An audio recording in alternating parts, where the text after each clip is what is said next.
Musunod, mag-uuma sa Zamboanga del Sur na tabangan sa Climate Information Center.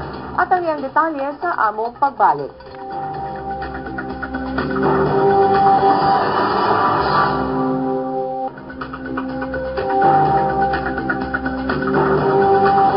Dito sa Zamboanga del Sur, ang Climate Information Center sa usa ka lungsod nakatabang kaayo og dako sa mga mag-uuma pag-atiman sa ilang umahan. Si Jong Kajon adunay detalye. Jong? Medyo nakatabang kaayo og dako sa mga mag-uuma sa lungsod sa Dumingag, Zamboanga del Sur ang People's Climate Information Center alang sa pag-aninaw sa dagan sa panahon. Ang Climate Information Center maghatagan og 10-day forecast alang sa specific agroclimate local condition sa managlahing farming situation sa lungsod nga maoy mugiya sa mga mag-uuma.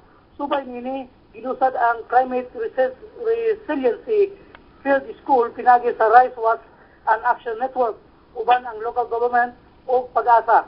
Pinagi sa CRFS nagkat-on ang mga mag-uuma kalabot sa climate forecast. Una nang gipatuman ang CRFS dito sa Dumanga, Iloilo, diyang gitawag pa kini o Climate Field School. Matod Information Officer Bus Kabilan, ang digital weather station maghatag og higayon sa mga mag-uuma aron makasagop sa epekto sa klima. Mincho? Daghang salamat, Jong Kajon, reporting gikan Pagadian City.